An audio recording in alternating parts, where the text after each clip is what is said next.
এক মহিলাকে দেখাই, জন্মজুরের কাজ করছেন, রাস্তা সারায় জন্মজুরের কাজ করছেন। আপনারা বলবেন এতে অবাক হওয়ার কি আছে? ইনি তৃণমূলের প্রাক্তন পঞ্চায়েত প্রধান। হ্যাঁ, পঞ্চায়েত প্রধান। অনেক পঞ্চায়েত প্রধানের নামে দুর্নীতির অভিযোগ ওঠে, কিন্তু তার এখনো কাঁচা বাড়ি।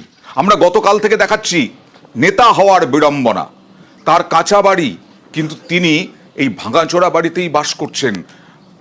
আবাসে ঘর চাননি।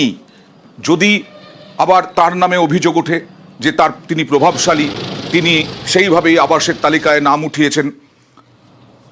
দেখি কি বলছেন তিনি। আমি 2 বছর প্রধান ছিলাম টিএমসি দলের। তা আপনি লেবারি কেন করছেন? ওই যে ঘর বাড়ি কিছু নাই, ভাঙাচোরা ঘর বাড়ি আমার। বাড়িও নেই? না। আপনি তো প্রধান ছিলেন, তো কেন বাড়ি ঘর করতে পারেননি? আমি লোকের জন্য আমি কাজ করে দিয়েছি, আমার জন্য আমি কিছু করতে পারিনি। তো সরকারি বাড়ি পেলে বাড়ি নেবেন? হ্যাঁ নিব, জমা দিয়েছিলাম লেখে, কিছু হয়নি।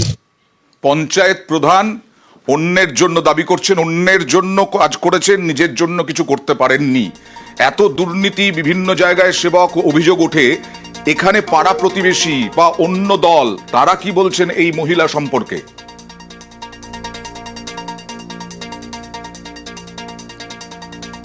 একদমই দেখো, তুমি যেমনটা বলছিলে, আমরা রাজ্য জুড়েই দেখছি আবাসে হয়েছে এবং অনেক ক্ষেত্রে শাসক দলের পঞ্চায়েত প্রতিনিধিরা বিতর্কের কেন্দ্রে জড়াচ্ছেন। এক্ষেত্রে ব্যতিক্রম বলা যেতেই পারে এই ভাবুক পঞ্চায়েতের প্রাক্তন তৃণমূল প্রধান দীপালি দেবীকে। কারণ তিনি নিজের হাতে অনেকের ঘরের ব্যবস্থা করেছেন, কিন্তু নিজের জন্য ঘরের চেষ্টা কখনো করেননি।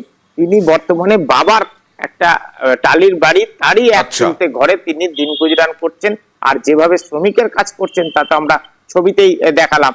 আর বিরোধীরাও স্বীকার করে নিচ্ছেন যে ইনি সৎ, ইনি দরিদ্র, ইনি গরিব, ইনার ঘরের প্রয়োজনীয়তা রয়েছে। এই পঞ্চায়েতে পালাবদল হয়েছে, বর্তমানে বিজেপি দায়িত্বে রয়েছে। সেই বিজেপির প্রধানও বলছেন তার যে পূর্বসূরি অর্থাৎ এই দীপালি দেবী, তার জন্য ঘরের বিজেপির কথা বলছো, বিজেপি নেতা বা বিজেপি প্রধান এখন যিনি পঞ্চায়েত প্রধান, তিনি কি বলছেন একবার দেখাই।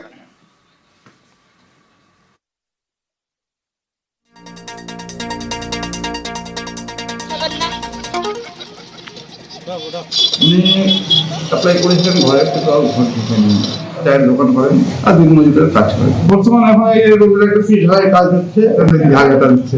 আমার প্রচন্ড খারাপ লাগছে। একটা প্রাপ্ত প্রধানের উনি ঘর বাড়ি পা। এই যে বিজেপির পঞ্চায়েত প্রধান, তিনি স্বীকার করলেন হ্যাঁ তিনি কিছু করেননি, তিনি কাঁচা বাড়িতেই থাকেন, দিনমজুরের কাজ করেন। তিনি কি ব্যবস্থা নেওয়ার আশ্বাস দিয়েছেন? তিনি কি উদ্যোগ নিয়ে ওই মহিলার নাম ঢোকাবেন আবাস তালিকায়? চেষ্টা করবেন সেবক?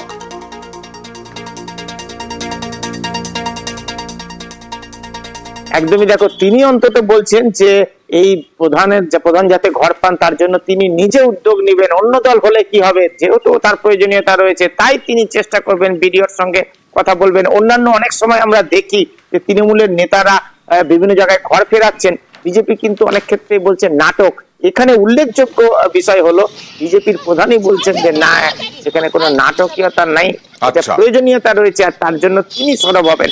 আর তৃণমূলের নেতৃত্ব বলছেন দলের প্রাক্তন প্রধান এতটা সমস্যায় রয়েছেন জানেন, কিন্তু ঘরের জন্য তিনি সত্যি নিজে কখনো কোথাও বলেননি, দলকেও জানাননি।